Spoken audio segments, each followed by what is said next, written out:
Hi friends, welcome back to our channel. Friends, నేను ఈరోజు మా ఊరిలోని ప్రభుత్వ బాలుర పాఠశాలకు వెళ్ళడం జరిగింది. ఎందుకు ఈ పాఠశాలకు వెళ్ళినాను? ఈ గవర్నమెంట్ స్కూలు ధర్మసార్లోని మా గ్రామంలోని జెడ్పీహెచ్ఎస్ బాలుర పాఠశాలకు ఎందుకు వెళ్ళడం జరిగిందంటే, ఈ పాఠశాలలో ఒక తమ్ముడు మంచి క్రీడాకారుడు. తన స్కూలింగ్ నుండే ఈరోజు మన రేవంత్ రెడ్డి గారు డిస్టిక్ లెవెల్లో నిర్వహించిన సీఎం కప్లో తను అత్యున్నత ప్రతిభ చూపించి జాతీయ స్థాయిలో ఆడబోతున్నాడనేది నాకు అప్పుడు అర్థమైంది. ఆ తమ్ముడు జాతీయ స్థాయిలో సాఫ్ట్ బాల్కి సెలెక్ట్ అయి ఛత్తీస్గఢ్ రాష్ట్రంలో ఎల్లుండి జాతీయ స్థాయి క్రీడా పోటీలు జరగబోతున్నాయి. దాంట్లో ఇతను సాఫ్ట్ బాల్లో జాతీయ స్థాయి క్రీడాకారులతో పోటీ పడబోతున్నాడు. తమ్ముడు ఖచ్చితంగా విన్ అవ్వాలి, వీళ్ళ టీం గెలవాలని మనస్ఫూర్తిగా ఆకాంక్షిస్తూ ఉన్నాను. అయితే వచ్చేసి సాఫ్ట్ బాల్ వాళ్ళు సెలెక్ట్ అవ్వడం జరిగింది. ఆ తమ్ముళ్ళలో ఉన్న ప్రతిభను నిజంగా ఎవరు గుర్తించారో నాకు తెలియదు, కానీ మా ఫ్రెండ్స్ మేమందరం వెళ్ళి ఆ తమ్ముళ్ళలో ఉన్న ప్రతిభను గుర్తించి అతను స్కూల్ దశ నుండే ఒక మంచి నైపుణ్యం కలిగిన క్రీడాకారుడిగా ఎదిగి ఈ గ్రామానికి, మన జిల్లాకు, మన రాష్ట్రానికి మంచి పేరు తెచ్చి అతి త్వరలో నేషనల్ మీట్కి వెళ్ళి గొప్ప స్థాయిలో ఆడాలనేది మేమందరం పోయి ఆ తమ్ముడిని మంచిగా మోటివేషన్ చేయడం అనేది జరిగింది. అయితే మెయిన్గా ఆ తమ్ముడి దగ్గరికి వెళ్ళడానికి గల ప్రధాన కారణం ఏంటంటే, ఆ తమ్ముడు నేను గ్రూప్ 1 గ్రూప్ 2 ప్రిపేర్ అయ్యే సమయంలో మాకు ఎర్లీ మార్నింగ్ పేపర్ వేసేవాడు.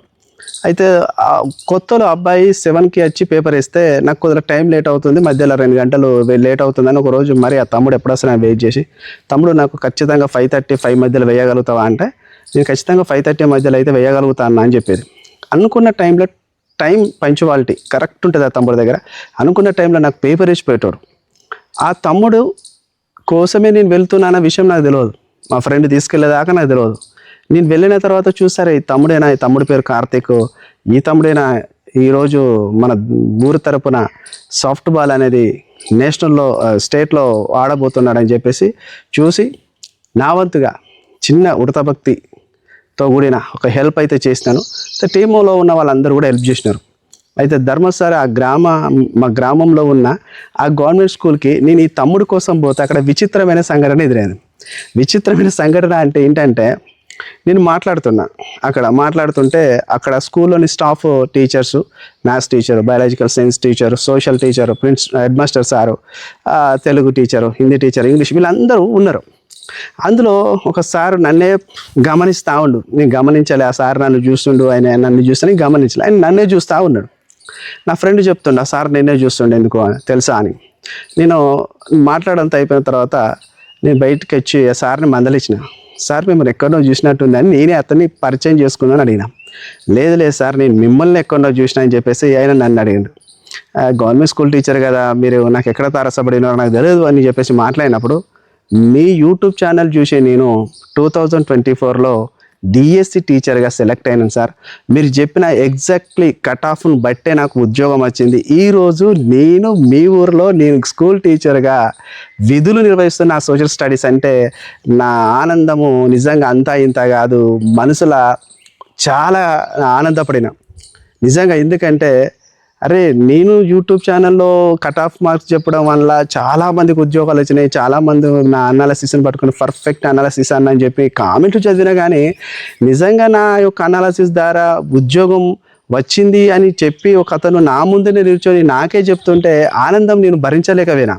ఆ సార్ మళ్ళీ ఏమన్నారంటే, సార్ మీరు డిఎస్సి నేను ఫాలో అయినాను, నేను హాస్టల్ వెల్ఫేర్ ఫాలో అయినాను, హాస్టల్ వెల్ఫేర్లో మీరు ఎగ్జాక్ట్లీ చెప్పింది సార్, ఓపెన్ కట్ ఆఫ్ ఓసీలకు 190 to 90 మధ్యలో ఉంటుందని చెప్పింది సార్. నాకు కూడా 192 మార్క్స్ వచ్చినాయి. నాకు డిఎస్సి వచ్చింది, హాస్టల్ వెల్ఫేర్ వచ్చింది, ఈ 2 ఉద్యోగాలు వచ్చినాయి సార్. నేను అంతకు ముందే పంచాయత్ రాజ్ సెక్రటరీగా వర్క్ చేసేటోడిని. 10 సంవత్సరాలు పంచాయత్ సెక్రటరీగా నేను జాబ్ చేసిన నాకు ఆ జాబ్లో నాకు అంత కంఫర్ట్ అనిపించలేదు, నాకు అంత అలా ఫిట్ అవ్వలేదు. నాకు నచ్చక నేను 2023 డిఎస్సి పడినప్పుడు నేనేమనుకోనంటే, డిఎస్సి ప్రిపేర్ అవ్వాలా వద్దా అని ఒక సందిగ్ధంలో, ఒక జిగ్జాగ్ ఆలోచనలో ఉన్నప్పుడు మీరు అప్పుడే వీడియోలు చేస్తున్నారు సార్, పోస్టులు పెరగాలి, చాలా తక్కువ పోస్టులు ఉన్నాయి, ఈ యొక్క 4000 పోస్టులతోనే అయ్యేదేం లేదు, పోస్టులు పెరగాలి, వాళ్ళకి ఎగ్జామ్ డేట్స్ సరిపోతలేదు, ఎగ్జామ్ డేట్స్ పెంచండి, టైం ఇవ్వండి, టెట్ కూడా టైం ఇవ్వండి అని మీరు చేసిన ఆ వీడియోలు నేను చూసి అరే సార్ ఇది మాట్లాడుతున్నాడు అని చెప్పేసి మీకోసం మీ వాయిస్ కోసము మీ యొక్క కాంటెంట్ వినడానికి ఫాలో అయినాను. అవి చూసినాను సార్. చూసి 2024 డిఎస్సిలో హన్మకొండ జిల్లాలో 17 పోస్టులు ఉంటే ఓపెన్లో ఒక పోస్టు నాదే సార్, నా ర్యాంక్ వచ్చేసి 7th ర్యాంక్ అని చెప్పేసి అన్నాడు. షాక్ అయినా. ఆయనకేమో డిఎస్సిలో 3rd ర్యాంక్ అంట డిస్టిక్, టెట్ మార్కులు కలిపిన తర్వాత 7th ర్యాంక్కి వెళ్ళడం జరిగిందంట.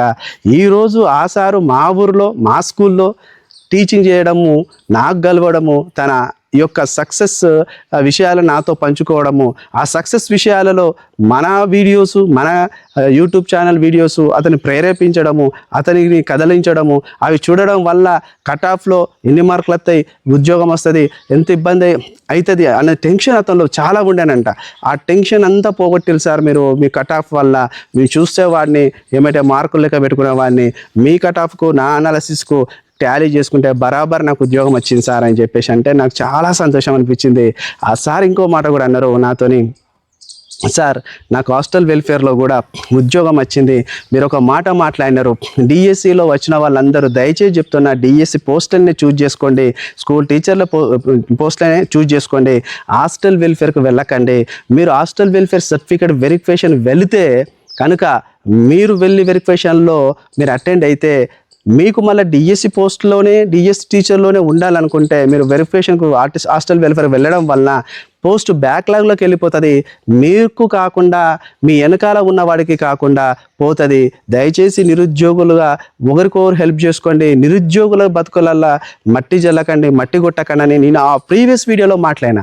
ఆ వీడియో కూడా నేను మాట్లాడిన మాటలు చెప్పుకుంటూ సార్ నేను డిఎస్సిలో ఫిట్ అయిపోయినా, డిఎస్సిలో జాయిన్ అయిపోయిన టీచర్గా మీ ఊర్లో, అప్పటికి నాకు హాస్టల్ వెల్ఫేర్ నాకు సర్టిఫికేట్ వెరిఫికేషన్ ఉన్నా నేను పోలేదు, నాకు టీజీపీఎస్సీ నుండి కాల్ వచ్చింది, సార్ మీరు హాస్టల్ వెల్ఫేర్ సర్టిఫికేట్ వెరిఫికేషన్కి సెలెక్ట్ అయినారు, మీ డాక్యుమెంట్ వెరిఫికేషన్ ఉంది, మీరు రండి, మీరు వచ్చి మీ యొక్క వెరిఫికేషన్లో పాల్గొన్నానని చెప్తే నేను వాళ్ళకి చెప్పేసినా కదా సార్ నేను ఆల్రెడీ డిఎస్సి స్కూల్ టీచర్గా నేను పనిచేస్తున్నా, నేను ఇందులోనే ఉండిపోతున్నా, నేను సర్టిఫికేట్ వెరిఫికేషన్ రాదలుచుకోలే, నేను రాకపోవడం వల్ల నా వెనకాల ఉన్న ఎవరికి ఒకరికి హెల్ప్ అవుతుందని చెప్పిన సార్. అలానే అతను కూడా మా ఓసీ క్యాండిడేటే, అతను నా నెంబర్ ఎంక్లాడుకొని నాకు ఫోన్ చేసి సార్ మీరు సర్టిఫికేట్ వెరిఫికేషన్కి వెళ్తున్నారా, మీ వెనకాల నేనున్నా అని చెప్పేసి అడిగితే లేదు సార్ నాకు గవర్నమెంట్ టీచర్ ఉద్యోగం వచ్చింది నేను రావట్లేదంటే ఆయన చాలా సంతోషపడి సార్ మీరు రాకండి సార్ ప్లీజ్, మీరు దాన్ని వదులుకోవడం వల్ల నాకు ఇక్కడ హాస్టల్ వెల్ఫేర్ ఉద్యోగం వస్తుంది, మీరు ఆల్రెడీ డిఎస్సి టీచర్గా ఉన్నారు, నాకు మీరు వదులుకోవడం వల్ల నాకు ఇక్కడ హాస్టల్ వెల్ఫేర్ ఉద్యోగం వస్తుందని చెప్పిండంట. ఆయనకు ఉద్యోగం వచ్చిన తర్వాత మరీ గుర్తుపెట్టుకొని సార్ మీ వల్ల మీరు దానికి అటెండ్ కాకపోవడం వల్ల ఈరోజు నేను హాస్టల్ వెల్ఫేర్లా జాబ్ చేస్తున్నా నేను అని చెప్పేసి ఆయన చెప్పడం జరిగిందంట. అంటే నా వీడియోల ప్రభావము, నా వీడియోలో ఉన్న కాంటెంట్ వీళ్ళందరి జీవితాలలో ఎంత ఇన్ఫ్లుయెన్స్ చూపించిందంటే వాళ్ళందరి అభివృద్ధికి దోహదపడింది ఇండైరెక్ట్గా డైరెక్ట్గా అని చెప్పడానికే వీడియో. నిజంగా చెప్తున్నా చాలామంది నా వీడియోలు చూసిన చాలామందికి ఉద్యోగాలు వచ్చినాయి, నాకు మట్టుకు 1, 2, 3 మార్కులలో ఉద్యోగాలు రాలేదు. కానీ వాళ్ళని చూసినప్పుడు నాకు ఏం సంతోషం అనిపించిందంటే నిజంగా నా వీడియోలు వీళ్ళని ఇంత ఇన్స్పైర్ చేసినాయా, ఇంత ఇన్స్పైర్ అయ్యేలా నా వీడియోలు చూసి వీళ్ళు ఇంత సంతోషపడినారా, వీళ్ళలో ఒక దృఢ సంకల్పాన్ని నింపగలిగినా అని చెప్పేసి నాకు అనిపించింది. ఆ సార్ కూడా నాతో చాలాసేపు మాట్లాడినాడు. ఈ స్కూల్కి వెళ్తే కనీసంలో మేము పోయిన ప్రోగ్రాము జస్ట్ ఒక 20 minutes, సార్తో నేను మాట్లాడింది 1.5 గంట పైగా మాట్లాడిన. సారు తన యొక్క దగ్గర ఉన్న సక్సెస్ విషయాలన్నిటి నాతో షేర్ చేసుకున్నాడు. ఆయన ఎట్లా ప్రిపేర్ అయ్యిండు, ఏ విధంగా ప్రిపేర్ అయ్యిండు, ఇప్పటికీ ఆయన సెల్లులో స్క్రీన్ షాట్స్ ఉన్నాయి. నాకు మెసేజ్ పెట్టిన నా యూట్యూబ్ ఛానల్కి కట్ ఆఫ్ కోసము మార్కుల కోసం ఆయన పెట్టిన అన్ని ఇప్పటికీ స్క్రీన్ షాట్స్ పెట్టుకున్నాడు. నీకు కనిపించగానే చాలా సంతోషంలో సార్ మీ వాయిస్ వినగానే మీరే అనుకున్నా కానీ వీడియోలో లాగున్నారు బయట లాగున్నారు నీకు గుర్తుపట్టలేకపోయినా సార్ అని చెప్పేసి చాలా సంతోషపడినాడు. ఆ సార్ని అతి త్వరలో ఆ sir real story, real life story, ఆయన డిఎస్సి సక్సెస్ ఎట్లా అయిండు, ఆయన సక్సెస్ జర్నీ ఎట్లా సాగింది, ఆయన ప్రిపరేషన్ జర్నీ ఎలా ఉన్నది అనే దాని మీద ఒక వీడియో ఖచ్చితంగా మన ఛానల్లోకి తీసుకొచ్చే ప్రయత్నం చేస్తా. ఎవరైనా మన టీచర్స్, ఎవరైనా గవర్నమెంట్ టీచర్స్ ఉద్యోగాలు సాధించిన వారు కావచ్చు, Group 1, Group 2, Group 3 ఎన్ని ఉద్యోగాలు హాస్టల్ లైఫ్ ఎవరు సాధించిన వాళ్ళు ఎవరున్నా నేను మీ సక్సెస్ సాధించిన మీ ప్రయాణాన్ని, మీ సక్సెస్ జర్నీకి సంబంధించిన వీడియోలను నా యూట్యూబ్లో నేను టెలికాస్ట్ చేయాలనుకుంటున్నా.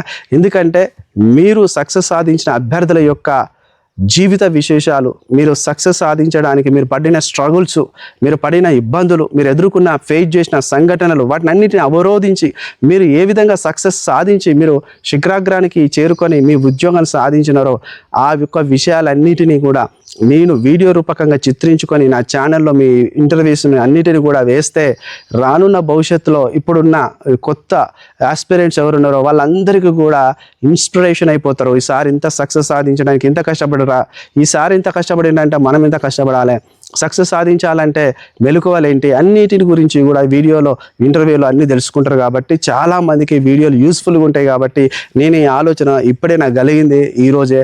కాబట్టి నేను అతి త్వరలో ఆ సార్నే కావచ్చు, ఆ సార్ ఫ్రెండ్స్నే కావచ్చు, ఇంకెవరినైనా కావచ్చు, నేను వీడియోలు ఇంటర్వ్యూ చేసి నేను సక్సెస్ సాధించిన ఉద్యోగస్తులు, నిరుద్యోగుల నుండి ఉద్యోగిడిగా ట్రాన్స్పరెన్సీగా పరివర్తనం చెంది ఉద్యోగం సాధించిన వాళ్ళ వీడియోస్ అన్ని మీదట ఇంటర్వ్యూ వీడియోస్ కూడా మన ఛానల్లో నేను తీసుకురావాలని ప్రయత్నం చేస్తున్నా. వీడియో నచ్చినట్టయితే లైక్ చేయండి, కామెంట్ చేయండి, సబ్స్క్రైబ్ చేయడం మాత్రం మర్చిపోకండి. మళ్ళొకసారి నేను చెప్తున్నా మిత్రులారా, మన ఛానల్ ఇక్కడ నుండి కూడా సామాజిక సేవకు సంబంధించిన వీడియోలు వస్తాయి, ఆదరించండి. పొలిటికల్ వీడియోస్ వస్తాయి, ఆదరించండి. పొలిటికల్ అనాలిసిస్ సంబంధించిన వీడియోలు వస్తాయి, ఆదరించండి. ఇది మన ఛానల్ నేను ఎడ్యుకేషన్ కోసం పెట్టవచ్చు, కానీ నా దగ్గర ఉన్న నాలెడ్జ్ని ఒక ఎడ్యుకేషన్ బేస్డ్గా వాడాలని చూడట్లేదు. పొలిటికల్గాను, అదేవిధంగా సొసైటీ కోసమును, ప్రతి విధాల సమస్యలపైన ఇక నుండి నా వాయిస్ వినిపించాలనుకుంటున్నా. దయచేసి ఎప్పట్లాగే నేను సపోర్ట్ చేయండి. నీ పెద్ద యూట్యూబ్ మీద సంపాదించింది ఏం లేదు, నాకున్నది నాకు చాలు. నా రెవెన్యూ ఇన్కమ్ సోర్స్ నాకున్నాయి. నాకు కావాల్సిన మెండైన దేవుని ఆశీర్వాదాలతో పాటు మనం బ్రతకడానికి కావాల్సిన ఆర్థిక వనరులు నాకున్నాయి. నాకు యూట్యూబ్ నుండి ఎలాంటి రెవెన్యూ రాదు, అంత సినిమా దీనికి లేదని మొదటి నుండి చెప్తున్నా. ఒకవేళ యూట్యూబ్ నుండి రెవెన్యూ వస్తే ఫస్ట్ మీతోనే షేర్ చేసుకుంటా, ఇంకా మన ఛానల్ అంత దూరం పోలే. ఓకే, వీడియో నచ్చినట్టయితే లైక్ చేయండి, కామెంట్ చేయండి, సబ్స్క్రైబ్ చేయడం మాత్రం మర్చిపోకండి. సైనింగ్ ఆఫ్ మీ చిలక ప్రశ్న. Thank you.